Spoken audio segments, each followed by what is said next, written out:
On today's episode, we're going to break down and take a look at the life of Charlie Kirk and some of the ideas that this man portrayed and put out into the atmosphere for all of us to read, to see, to hear. My name is Dr. L, and welcome to the breakdown. Thank you so much for checking out the channel. Make sure you hit the like button, subscribe, share, all that kind of good stuff, right? So today I'm going to talk about what my thoughts are about Charlie Kirk. Now, when I first heard about it, I my a friend of mine texted me. He said, what are my thoughts about Charlie Kirk?" I think that was the exact text, and I said, "Ugh, I think he's a racist." And what do you do now? Because I know he's always saying something incendiary. And so no, then he called me and said, "No, this brother was pewed, you know."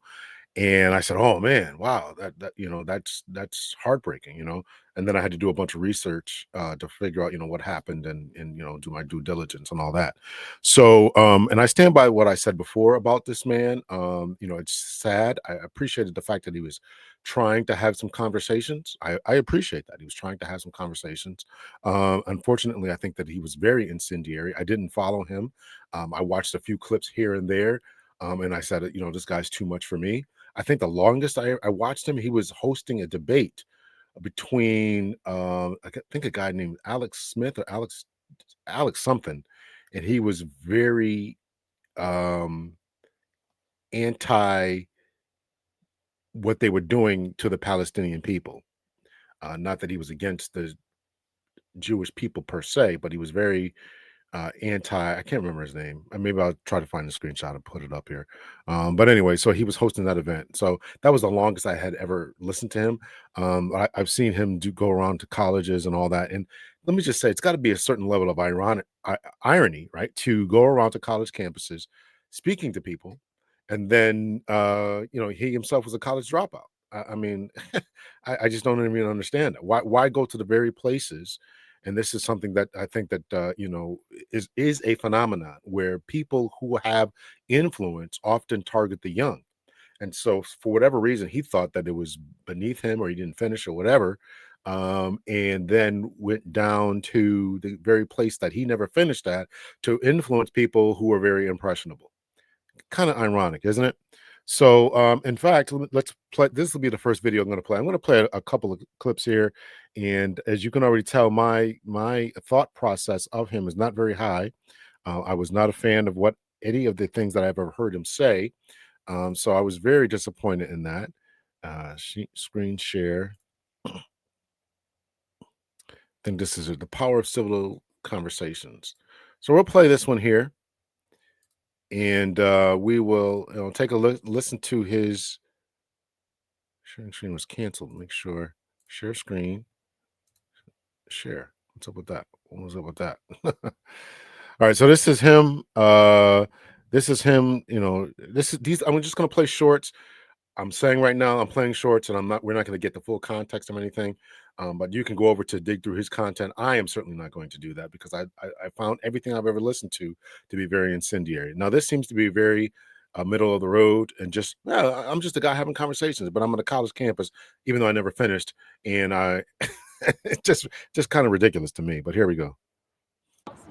I go around universities and have challenging conversations, and because that's what is so important to our country, is to find our disagreements respectfully, because when people stop talking, that's when violence happens. I've never seen someone do this. Well, it's a growing trend because people like me are facing violence, assaults, the left.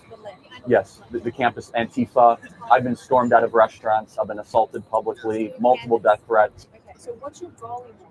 There's more people that agree with me than some people would actually believe, and they come out of the woodwork when I do stuff like this. We record all of it so that we put on the internet so people can see these ideas collide. When people stop talking, that's when you get violence. That's when civil war happens, because you start to think the other side is so evil and they lose their humanity.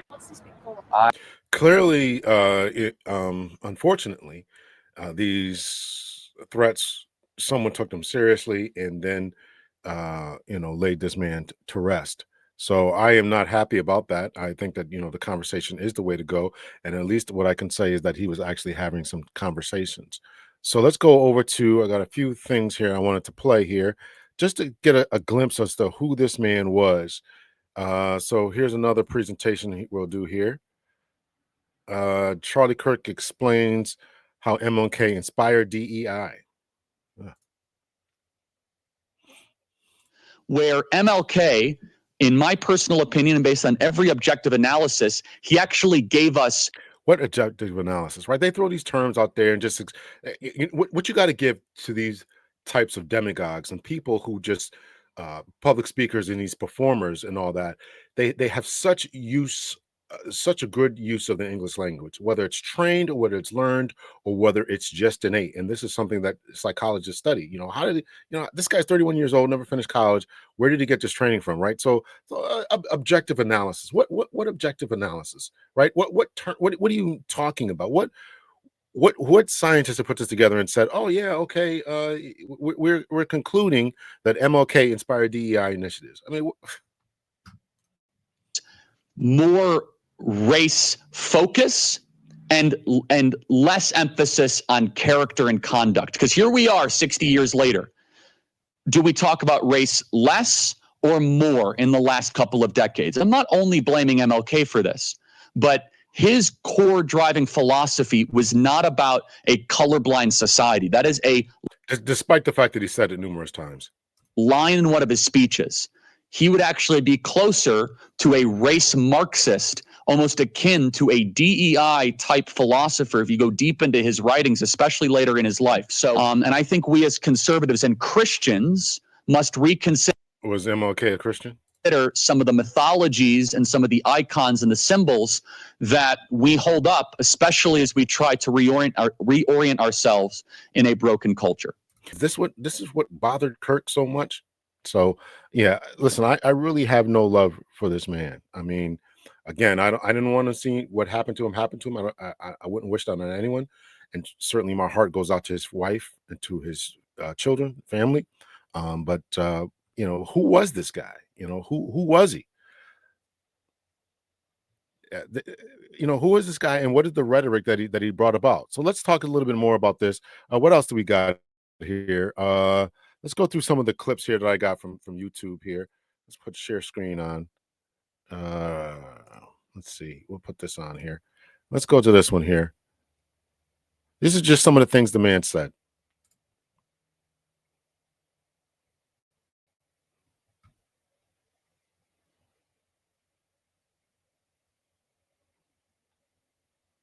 And the Civil Rights Act, though, let's be clear, created a beast, and that beast has now turned into an anti-white weapon. This topic would have been even more forbidden 4 or 5 years ago, but it's now becoming in more and more mainstream circles. Is that because the problem is becoming worse, but our side is more courageous to confront it? Why does Kirk believe passing the Civil Rights Act was a mistake? Now, again, apparently they don't listen to the show because we do that at least once a week, right? Once a week we talk about why the Civil Rights Act was a mistake. The present reality, not the ideal. I wish I would have heard. I've heard him say this, and I've heard these clips, but again, I don't know his analysis of that. We know what he said about MLK, but the reality of the Civil Rights Act and how it's being used is making it harder for us to pursue excellence as a society. Here's a fact: since the Civil Rights, because of their innate people getting a fair shot, that's all it was, is a fair shot. Because we know through other statistical measures, he liked to use those terms. When we know through other statistical measures, when there is a white male with a felony, he is more likely to get a call back for a job interview than a black male with no felony in a college degree. Right? I played this on other shows. So we just want a fair shot. We don't want your job. We just want a job, and we want a fair shot at the particular job that we're both applying for. And as long as people continue to hire those who look like them, as long as people continue to hire and put into homes and give and rent apartments to and give home loans to, then that's never going to happen. Rights Act passed, I think that it's fair to say any sort of racist sentiments that are in America have gone, at least individually, amongst white people, towards black people have gone away. What I'm trying to counter is the reason we talk about race so much is because we have a federal holiday to a guy that talked about race all the time. In the Civil Rights Act, though, let's be clear. That's what the man thought here. Let's go back to here. Let's see. History here. Here he is on airline pilots. If you were to board a flight with United Airlines, would you rather have a pilot that is qualified or one that is diverse? Answer the question. That makes no sense. Why is there two Why can't it be both? Why can't it be both? different things? How is it different? When you go to American Airlines, Because in the pursuit of diversity, you sacrifice excellence every time. We know this with Harvard. Right. We know this with Yale. So I got a We know question. this with the military. Right. Every time, Right. every Right. example that we pursue diversity, an institution becomes less excellent. If you're going to go from 4% of the pilots being black to 50% of the pilots to be black, it begs Are 50% of the pilots black? the question: you are going to lower the standards. So my you are question going. is- You're going to put a square peg Because it's inherently lowered. through a round hole. You are going to force something that naturally is not happening. And you will all of a sudden be playing a very treacherous and dangerous game when you board a plane. When I get heart surgery or I board a plane, I don't care about the color of the skin of the Thank you, person guys. doing it. Right, I yeah. want excellence and I want meritocracy. yeah, Okay, because can you have both? I mean, these are some of the things and ideas. And again, to me, he preyed on the younger people. Let's see. Let's see this one here. Charlie Kirk slams MLK. I mean, lies don't bother me. So, but yeah, I mean, did you follow up and ask them what their evidence was? Yes, they're quoting in particular an event that you went to, December 2023, America Fest. You were talking about Martin Luther King. I hosted it, actually. Okay, perfect. You were talking about Martin Luther King Jr. and said that he has a troubled past and that the Civil Rights Act of the 1960s was a, quote, horrible mistake on the part of the U.S. government. I mean, lies don't bother me. So, Sorry, never answers that. So, and listen, these are just some of the ideas that the man had here. Let me take this off the screen here. Stop screen share. So here, I mean, my opinion was that he was a very divisive character. He said a lot of things that were, incendiary. He was, people are claiming that he was a racist. When I got the phone call, I said, "Oh, these are my thoughts about him." And again, but I don't wish these would have happened to him to happen to anyone. You got to be able to have dialogue and conversations, and kudos to him for at least having the dialogue and the conversation. And you can see from a couple of different clips there that he was at least willing to engage with Black folks. He had an ice hat on in another, I think in the first clip that I played. He said some incendiary things about women, the LGBT community, just an incendiary individual. Charlie Kirk gives his opinion on the Civil Rights Act. I'm good. How about you? So you're notoriously anti-Civil Rights Act. well, again, I explained that earlier. There's parts of it that were good. Okay. I want to know what your idea for not only Black liberation, but liberation for any type of minority that was protected through the Civil Rights Act. What your idea for that would be if it wasn't there. Yeah, again, I said it earlier that the part of the Civil Rights Act that disallowed businesses from administering services based on race, that was a good part. The other parts that created this ridiculously overreaching anti-racist bureaucracy was ridiculous, and now it's being what parts? Well, for example, the parts that give us the enforcement on the Voting Rights Act, which says that I'll give you an example. Merrick Garland recently said that states cannot have voter ID because it's a violation of the Civil Rights Act. So that's insane because the Civil Rights Act went as far to say not just disparate encounter, but disparate impact. Yeah, I'm good. How about Okay, so we're going to go over to the Times of India, and this says Charlie Kirk's net worth. How rich was the Trump ally and political activist who was shot at Utah Valley University? Let's see. Charlie Kirk, the 31-year-old outspoken conservative activist and founder of Turning Point USA, was fatally shot September 10th during an outdoor campus at an Utah Valley University. A bullet struck him in the neck, which many officials have described as a targeted political assassin.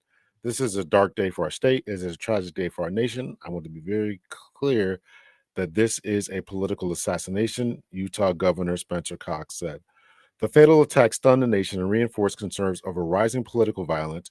In the wake of the tragedy, questions and curiosities were not only about possible motives that might have led to the assassination, shooting, and his death, but also the financial legacy he has left behind. At the time of his death, Kirk had built a multi-million-dollar media empire with an estimated net worth around $12 million, earned through his nonprofit leadership, real estate investments, media shows, and speaking fees. Let's dive deeper into the details of Kirk's net worth and assets, explore his financial empire. Let's see. The youth-focused conservative nonprofit that Kirk co-founded in 2012 had generated tens of millions in revenue by 2012.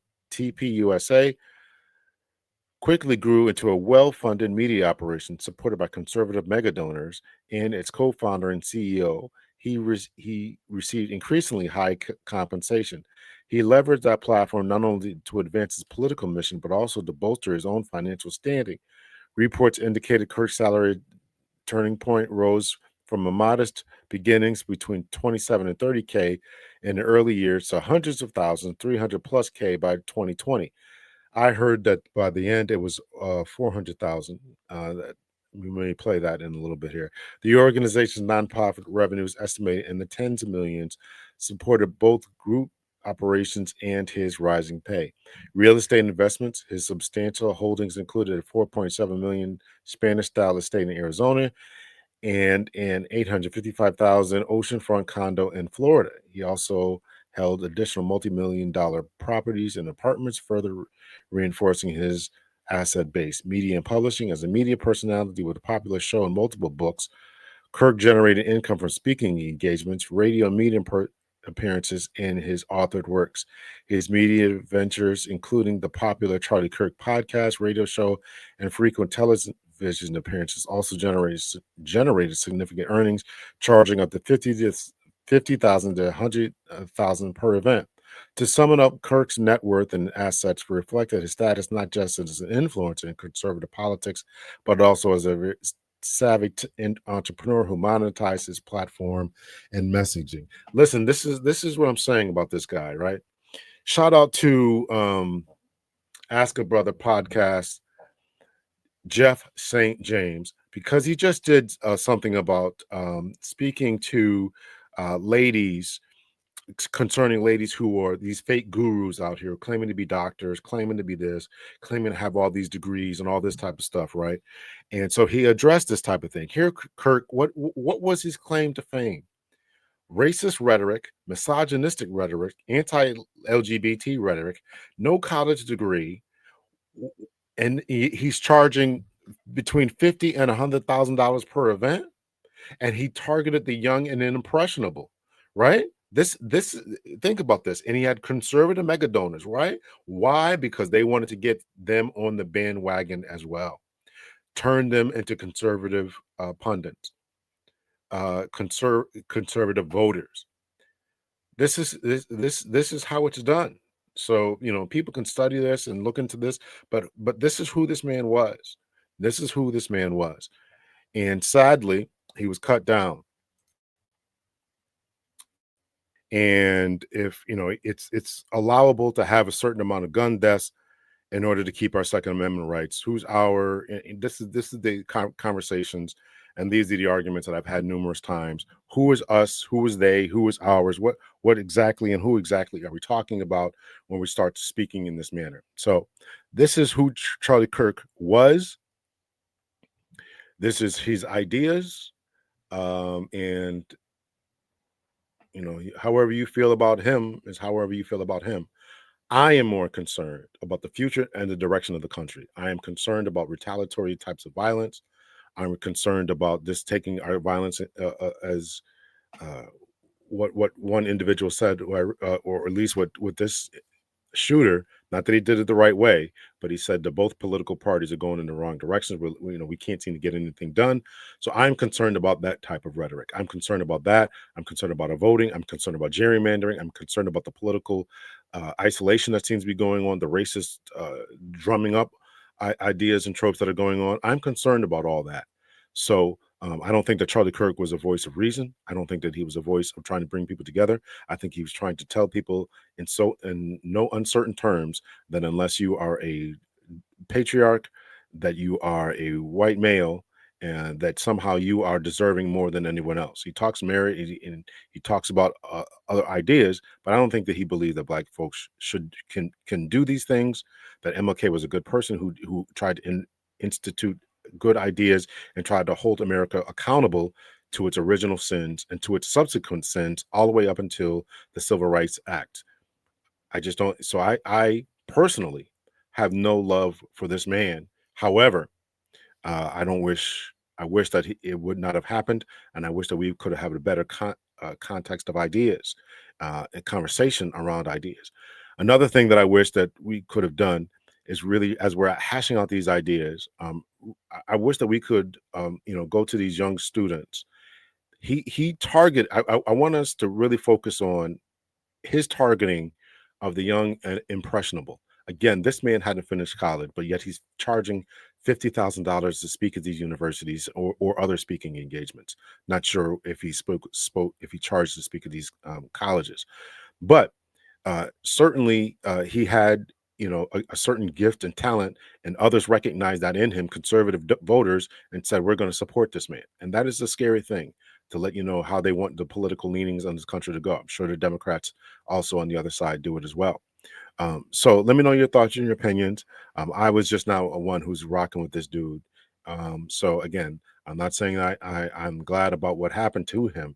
Certainly not. I think that we got to become, we got to have dialogue, and voting matters and all that. So let me know your thoughts and your opinions. Hit me in the comments section. Till next time, if you have a story you want me to talk about, or police video and want me to review, make sure you hit me in the email. I will put it up here. I got a couple of different email addresses, so it's gonna be what it is. Hit the like button, subscribe, share, hit the like button. I do appreciate you guys checking in. Over 1,000 subs now. Thank you so much. Let's keep the channel going and growing. If there's stories you want me to talk about, make sure you send them to me. Take care of yourselves. Much love and peace. He was no friend, in my estimation, of black folks. And all this mourning and moments of silence. And there was another clip that I didn't think to clip it, but or to get it, but a clip about him not being empathetic. And the two major clips that have been going around are that he was not empathetic. I should have really played those. He was not empathetic